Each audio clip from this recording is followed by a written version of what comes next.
He's with Mod AP. I wrote it down and then it just like walked out of my brain. He's going to tell us a story about how he's grown as a person and as an architect by letting go a tiny bit of the thing he thought he needed the most.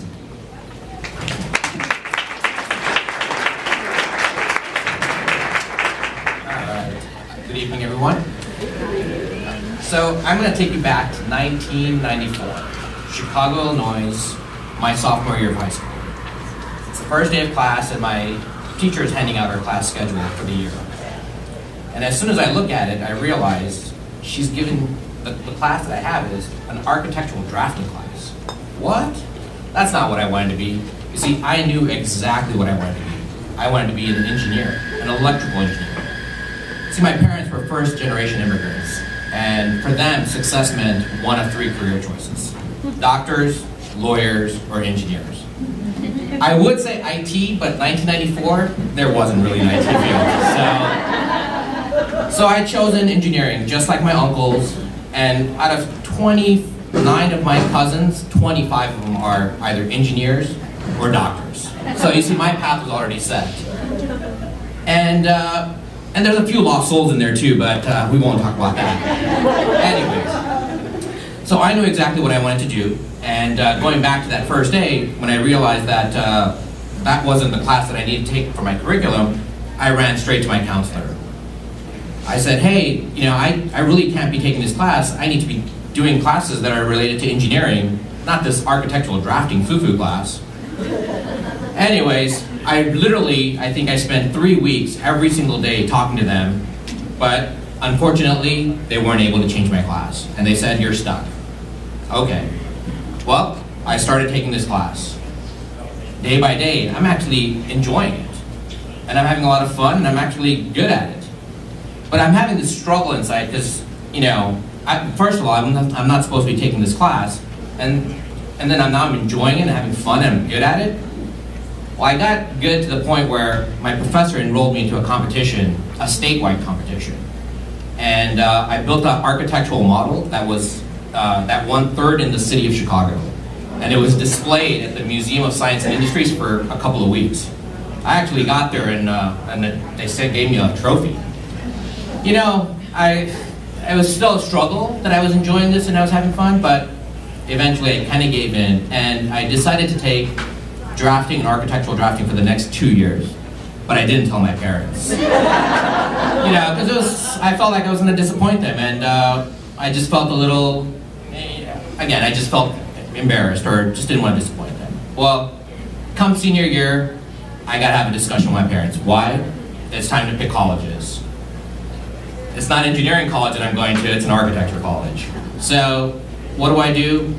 I called my parents and I said, hey, I think we need to have a discussion. And I'm struggling because, again, for them, you know, as immigrants, you know, they wanted success for us. So I'm sitting down talking to my mom. I said, Mom, Dad, I think I want to go to architecture school and not engineering. She says, Beta, which means son, I'm worried for you. What if you fall and hurt yourself? So I'm confused here because she says, well, she's concerned. Well, at first I thought she was concerned because I wasn't going to be successful or make money. But then when she said that I would fall and get hurt, I was kind of taken away. But then I realized she thought I was going into construction. Like I'd be actually on buildings, and I might fall and hurt myself or die. Well, I had to, and then I realized, you know what, my parents really don't know what architecture is, and so I needed to explain it to them. And I did, and they did let me go into architecture. I think they got it, but you know what? 2 years ago, after being in this field for 15 years, my dad pulled me aside 2 years ago and said, son, do you make money doing what you do? Anyways, fast forward, 2009, 2010. I know most of us, well, I guess there's not a lot of architects and designers in here, but that was a rough year for everybody. It's kind of almost cringing that I even talk about it for myself. Well, I was still employed, luckily, working for a pretty prestigious local design firm. And, but just like all other firms, we were slow and our hours were being cut, you know, working pretty much part-time at sometimes, or no hours. But I still had a job. But going into work was just this pit in your stomach. It was just this uncomfortable feeling because you didn't know if you were going to get laid off, or what. And then you went day by day, and one desk would be empty. Then the following day, another desk would be empty. So it's just this uncomfortable feeling going to work. It wasn't fun anymore. Well, I decided, you know what? I'm going to take control, take charge of my own life, and go for it. I'm going to quit my job. Well, I did. And I was relieved. I felt empowered. But then as soon as I got done talking to my friends, I would realize I made the biggest mistake of my life. I was like, they were telling me that why would you quit your job? Here we are looking for something. You see, I never wanted to be an entrepreneur or open my own business or do any of that. I just wanted to work for somebody, design, and be happy. But here I am. I thought I was trying to gain control, but I ended up losing all control. And so now I'm trying to figure out what I wanted to do. Well, I spent a couple of days trying to calm myself back down, and then I ended up saying, the only thing I can do is design. So I started doing some freelance work and started my company. My first project, my business card. Spent the first 3 months designing it, and it's awesome. There wasn't many jobs out there, so that was it. Luckily for me, a friend of mine lost his job and decided to go into development. And he called me up and said, "Hey Mozam, would you be interested in helping me?" And he bought this multifamily project. Would you be able to help me develop this multifamily project, help me reposition it? I said, "Let me think about it, let me get back to you." Well, literally 15 minutes later, I called him back and I said, "Sure, absolutely, I'm on board." And that was 6 years, 4 months, 6 days ago. And as a firm, we've completed 30 multifamily reposition projects, over 2,000 units, and in 6 different states. So, fast forward to 2013. So I'm still single, and now, I'm kind of figuring things out in my life. Now I'm getting the family pressure. "Son, beta, why aren't you married?"